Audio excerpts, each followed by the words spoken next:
Hey there, Aliens fans, this is Wesatron. Today we're taking a look at NECA's Hudson action figure from the Aliens line. This is Series 1, and these figures just started dropping. Very cool figure here. Very similar in a lot of ways to the Hicks figure. There are some different parts here, but you know, the core idea of the figure is pretty much the same. Now, going over accessories real quick, that's one thing that separates him from Hicks. We do have the M41A assault rifle once again. Again, we've got that nice weathering job. Everything is very nicely detailed. No numbers in the bullet counter there or anything like that, so not a huge deal there. Long strap, so it does fit around his body, so you can just let it drape, but very cool overall. Stock doesn't move or anything, and the pump action doesn't move here. Here we have the motion tracker. This is different from Hicks. Hicks came with a shotgun and the strap, so Hudson here comes with the motion tracker, which is very cool. It's got a trigger up here, neat. Lots of little like just flourishes, details, very cool. Got a dial or like a number pad over here on the left. Very cool. Nice little tiny detail work there. And then if you look really closely, there is a small decal there where you can see the aliens coming in. Very cool, just like from the movie. I really dig that. And again, also we've got a strap here, so if you just want to hang it around Hudson, you have the opportunity. And one other big thing, he does come with the blowtorch as well, but I'm not going to take it out this time because you saw it in the last video. This is removable. But one other thing that makes him a little different from Hudson is he comes with the back light here. This light mounted onto their shoulders, and Hudson had the hole, or I'm sorry, Hicks had the hole for it, but Hudson actually came with the device, so that's just on a little peg system, and it's only got one way it can fit in, so you can't really screw that up. But you can see there's some nice detail there. There's like a grip on top, which is really cool, and then just great little work here. Nice little cord here for, I guess, power. This almost looks like it could move, but I've messed with it a lot, and I haven't been able to move mine. So I don't think that it's actually supposed to be movable, but it does look like it, and they did a great job there. But these are just the lights that they wore on their shoulders, you know. Not a huge deal, but definitely fits with the character and the look and everything. You can see there's a hole on his back, and that follows through to a hole on the actual torso inside the armor, because this is just a rubber overlay, and that just kind of slides right into place like that. Really cool. I really dig that. It's nice that they actually tossed that in with this figure, so that he's got, you know, a similar accessory count to Hicks. So, likeness-wise, I actually think this looks really great for Bill Paxton. Young Bill Paxton just had so much character in his face, and they totally captured the Game Over Man look right here. Now, a lot of people have been bringing these home from TRU or getting their shipments with wonky eyes, like eyes that are looking straight towards each other, you know, like totally cross-eyed and stuff. I got mine from CSC, from Corner Store Comics, and I think I just lucked into getting a really nice one. The paint looks really good on mine. Yeah, no complaints there at all with the eyes. They actually look really good. The hair is really well sculpted here as well, as they typically do. NECA's pretty awesome with hair, I've noticed. You know, the back where it's, you know, trimmed up and everything looks very clean. Nice paint work all over the figure, a little dirt here on the sides, and you can see they even did a little bit, if that'll zoom, yeah, you see they actually carved in a little bit of his 5 o'clock shadow, which is very cool. So yeah, very nice work on the paint overall. The teeth, for being as small as they are, actually have good detail. The lips are a separate color. They did a really nice job to sell the Bill Paxton likeness. So, armor is, I think, close to Hicks's. Not perfectly identical. I mean, like, I think this is a different type of knife here. His actually little thing here stayed attached to the harness, so that's good. But we've got some different details here. It looks like some kind of metal here, and you know, your D-clips and stuff like that. But mostly the same. Where it is different, though, is like how these are separate here. They attach these shoulders, which are separate from the body armor. He's got different like shoulder pads and stuff, so you notice he doesn't have the Born Again here, and he's got his own design on the armor itself. So on his chest it says Hudson, it says Louise, and then there's like a red something or other there, and then a skull that says Glory with a knife through it, so it's pretty awesome. pretty like typical like pretend macho stuff. He's got eyes on his back, which I think is funny. Contents under pressure, and then dispose of properly written down there. I think that's all of it. I don't think this actually covers anything else up. Oh, a little damage there. But very cool. They actually like sculpted the damage in and painted it. It's not just painted on, so that's very, very nice. Dig that. He's got the same kind of clips that Hicks had on the back of his, which I don't think actually serve a purpose to the action figure, but work really well for the look of the character. Oh, and this this is kind of funny. If you look really closely at his crotch, there's like a tin can key. I forget what you call those. Like back when you used to have to like pull the key off and stick it in and twist it to get the lids of cans off. Yeah, that's what it looks like to me anyways, mounted to his crotch. So I guess yeah, pretty funny little detail for Hicks, or for Hudson especially. I really like that. That's really cute. Yeah, now differences in the body, almost completely the same. The big differences will be the entire left arm, sans the hand. The hand I think is identical.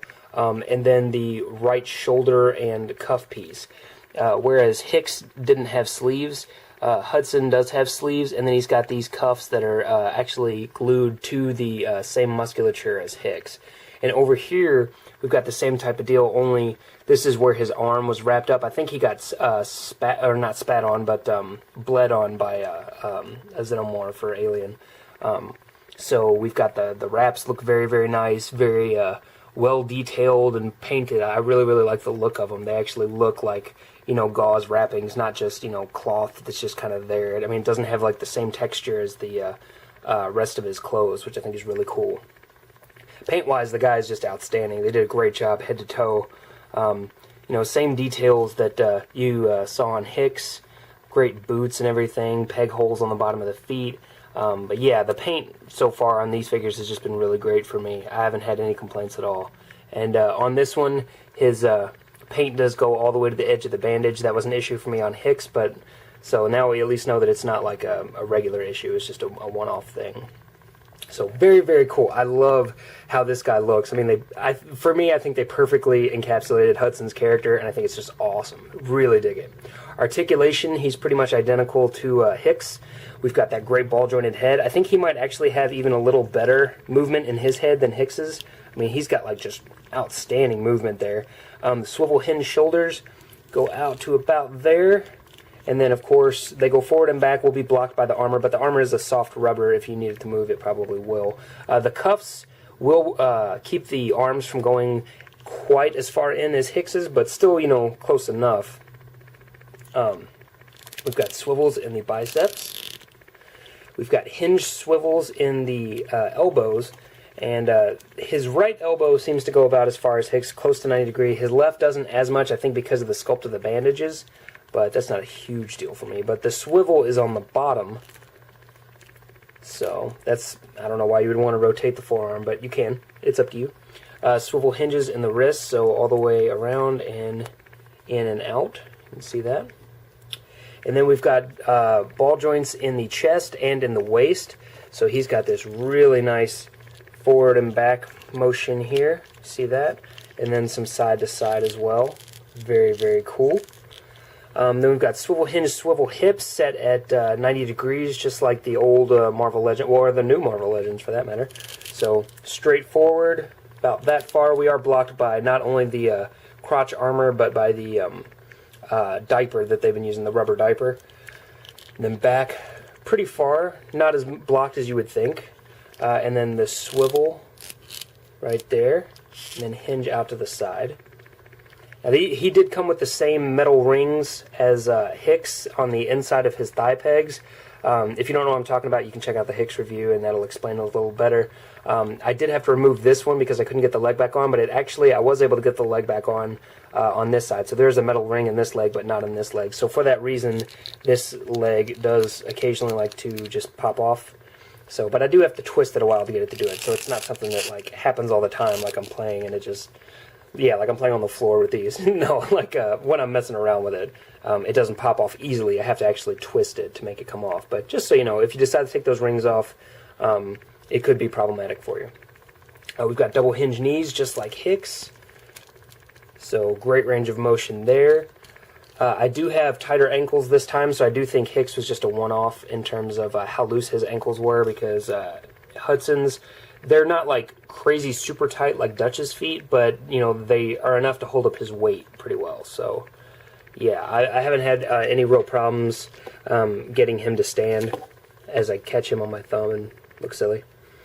So, you know, he stands up pretty easily, and the motion of the ankles adds a lot to his ability just to take poses easily. I mean, you can see how easily that was achieved. I didn't have to do anything at all. I didn't like have to fiddle with the feet or anything. I just kind of, you know, set his feet out, push a little bit so that they're set, and then straight down. Pretty awesome. NECA is, again, knocked it out of the park with this figure. I really, really like this one, even though I had to do a little work on it. You know, the boil and pop method I've showed in a video before. It doesn't take a lot of time to fix these figures. So it's up to you if you're willing to do the work. They are worth it. They're very cool. So yeah, $16 for this guy. For that, you got the addition of the camera. You've got the blowtorch. You've got the M41A assault rifle, which can be held in his hands. And then you've got the motion tracker as well. And the motion tracker and the M41A both have straps, which means they can be worn on the body. Now I've got his arms locked up, so it's not going to look right, but they can be worn on the body, so you don't have to pose him with them and then have extra parts lying around. All the parts can be stored on the body because the camera also mounts to the, or the light mounts to the shoulder. So pretty awesome. Yeah, this figure, $16 for this is a ridiculous steal. You pay that same amount for a Mattel figure in stores now, and you don't get any accessories, and you don't get the same articulation or paint or love. This is just fantastic. Total labor of love for NECA. You can tell by the amount of work that they've put into it. Outstanding. No problems with it. Even the work I had to do, I didn't mind doing. Definitely recommend it. Pick it up if you get the chance. Just, you know, watch out for the eyes. That's the only thing I've really seen of issue. I have heard some people had some breakage issues with these. Haven't experienced it myself, but just be careful with your figures when you first try them out. You know, just if something feels like it's stuck, it might be best just to boil it and pull it apart. You know, just to be safe. So that's it. Thanks, guys. If you have any questions or comments about this figure, I would love to answer them. So just hit me up with a comment below, and I'll get back to you as soon as possible. Thanks for watching. I appreciate it, and I will talk to you later. See you. Bye.